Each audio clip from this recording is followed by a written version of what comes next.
So, Michael, I'm curious, what led Faith Chapel, you and the team at Faith Chapel, to decide you actually need to dive into having a digital engagement strategy? What prompted that? So yeah, early in the spring, early on in the pandemic, probably like every other church, our leadership team, creative teams began to come together and to really just have brainstorming conversations around what type of content should we be putting out in this season. Lots of ideas, lots of creative ideas, but what we what we quickly realized is that all of the ideas, all of the things that we were brainstorming sounded like good ideas. In other words, very few things really sounded like a bad idea to us. It was tough to know what type of Hmm. content to say no to. And so we kind of quickly realized that the reason that it was tough to know what to say no to wasn't because we actually had a planning problem. It was because we had a clarity problem. We Hmm. really weren't as clear as we needed to be about who should we be designing this content for, what are their pain points, what are their frustrations. As a church, we had said prior to COVID-19 that we were using as a decision-making filter young families. But what we realized in this season is the challenges and frustrations of a young family with both the husband and the wife in the home are very different than the challenges and frustrations of a parent, a young parent who's single, leading their home. And so our difficulty in knowing what to say no to was really what prompted a conversation to try to drive further clarity.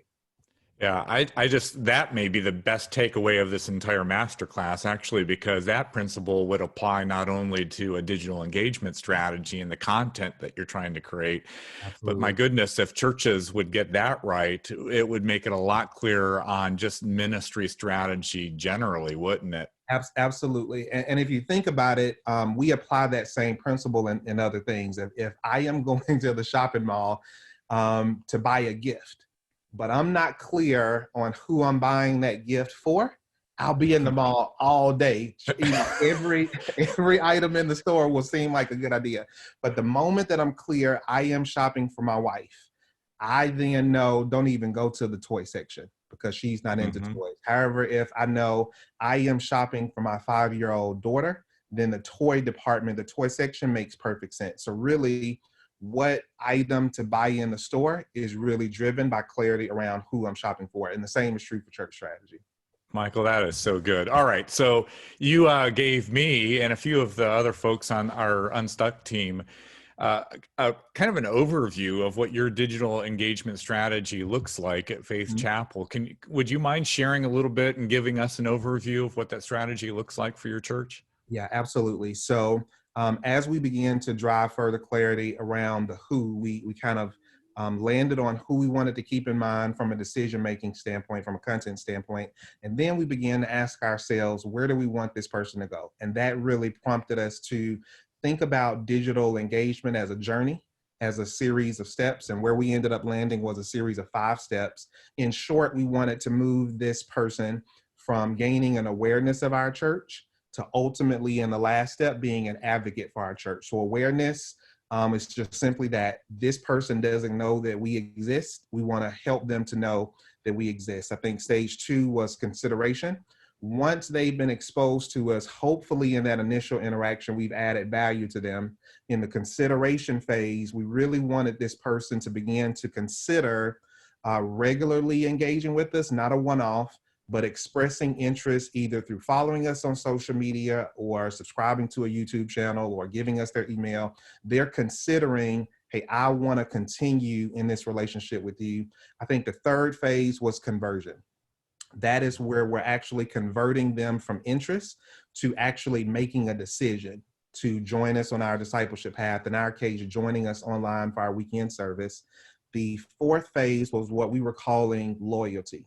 So if we've gotten them to join us on our weekend service, that's great. But as long as they stay there, our small groups were also in that conversion phase. As long as they're in a small group and as long as they're watching us online, but that's it, they're consuming ministry, but they're not really partnering with us in ministry. So we wanted to eventually move them along from not just being a consumer of ministry to partnering with us on mission. So our volunteerism and some other steps on our path sat in that. And the thought behind loyalty is people are more likely to stick to an organizational mission that they feel a sense of ownership in. So once they're volunteering, it goes from their church to my church. It goes from we are trying to accomplish this, we are trying to help people. And then again, the fifth stage was ultimately advocacy.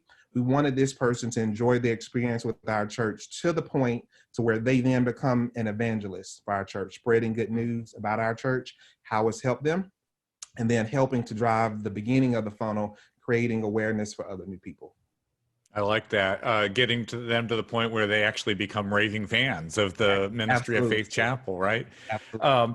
So I love it that every step along the way, there's basically a clear next step, and you've clearly defined what the win is for each of those steps, what you want people to experience. What I found interesting is, I think for most churches until this present time, the key next step we wanted every new person to take was to join us for a Sunday service. Yeah. But you've actually defined some steps that you're hoping people will take before they consider being a part of a Sunday service. Why did you think those earlier steps were necessary? Yeah. Just really kind of given the season that we're in, but I would even say this is probably true even out of a pandemic. We kind of realized, especially in the digital space, that the world is noisy and that people are busy. And so they're going to make very intentional decisions with what they give their time to. And they're only going, because their time is limited, because things are noisy, they're only going to give their limited time to things that have proven value, things that have proven over time. This is helpful. This is offering solutions. So if we were to, in a sense, cold call a brand new person and say, hey, come join us for an online service, we haven't. that even sounds silly just talking about it, doesn't it? Absolutely. Our response rate to that would probably be very low because we haven't proven as a church that what we have to offer is valuable to you. However, if we've, in the church world, as you know, we kind of say invest and then invite. If we can invest in you, if we can help to provide solutions, answer questions, really add value to the pain points that you're having, when we come around and try to make that conversion, hey, join us for a service, there's a level of investment and we'll be able to see a greater return on investment and see hopefully a greater response rate to those invites. So when we were talking about this in the last couple of weeks, I found it interesting. A large part of the strategy, you actually collaborated with your team to lay out what this is looking like for Faith Chapel. But I found it interesting. You actually said part of this, it was you and your dad. Your dad is the founding and senior pastor of the church. It was just, and you and your executive pastor role. It was just the two of you kind of hammering out some of what this looked like. Yeah. Would you mind sharing why you decided some of this needed to be more collaborative and some of it really was just you as the pastors of the church had to define what this was going to look like? Yeah, absolutely. When it came to that journey, we were collaborative. We wanted various perspectives, specifically from our senior leadership team. We believed that there was wisdom in our crowd. However, when it came to who we wanted to use as a decision-making filter to produce content, or who we were trying to communicate to or talk to, as we kind of say in the Unstuck group, when it comes to making decisions, less is more. So we weren't as interested in kind of spreading out that decision among a wide group of people. We really tried to center that at the top leadership of the church. Obviously, again, my dad being the senior pastor, me, the executive pastor, and began to kind of think, okay, we're going to preach the gospel to everyone, but we can't keep everyone in mind as we're making content decisions. And so who do we think could benefit most from our content? Who could our content be most helpful for? Who are we reaching now? Who would we love to see come through our digital doors? And we kind of debated and talked through that. And surprisingly, he thought about it, prayed about it. I did too. We didn't have to do a whole lot of wrestling because who he had in his mind ended up matching who I saw in my mind. But the thought was, because we were making a decision, less was more. When you two can't agree, does dad win or does son win? Oh, absolutely, Dad, all day long. I give my thoughts, give my opinions, but if they don't meet up, I pray about it and trust God to lead them. I think that's the right answer, Michael.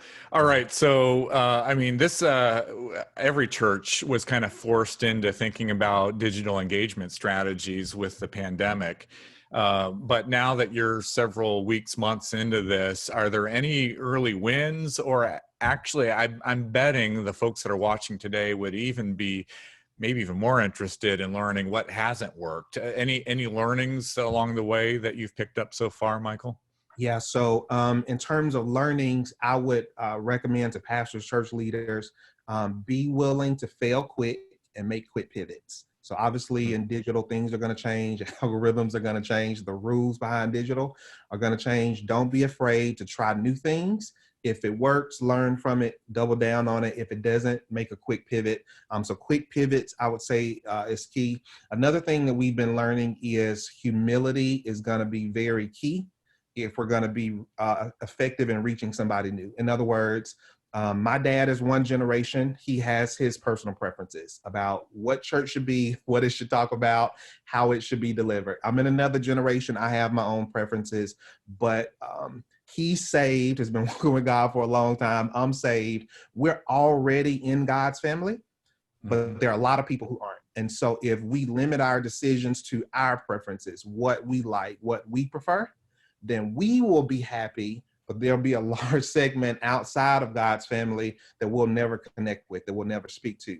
So it takes a degree of humility to say, hey, this might not be my preference.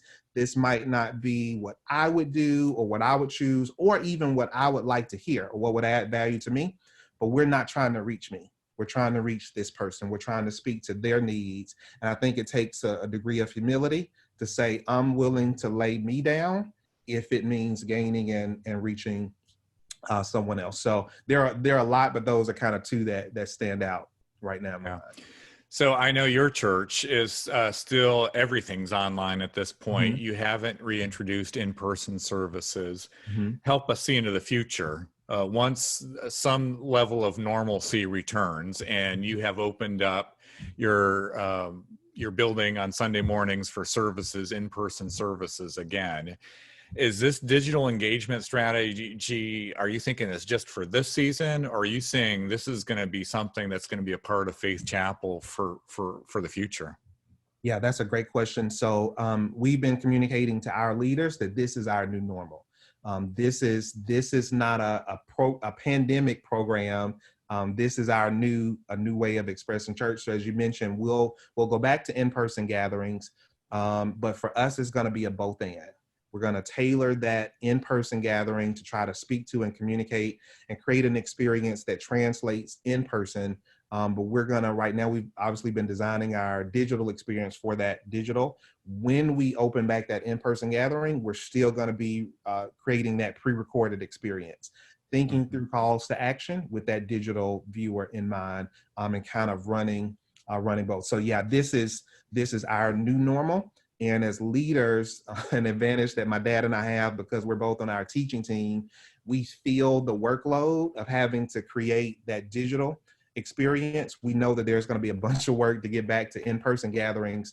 And so what him and I being directly a part of that digital experience, what it helps us with is it kind of minimizes impact blindness for us. In other words, because we know in-person gathering can be a bunch of work to get back to that. Digital, bunch of work. We're not really eager to add a bunch of other new priorities and new projects and new initiatives on top of that. So we're very intentional about creating margin and protecting margin among the staff and those who have to carry out both of those environments. In other words, you know what to say no to now. Exactly. And that's kind of what prompted the whole thing is difficulty around knowing what to say no to.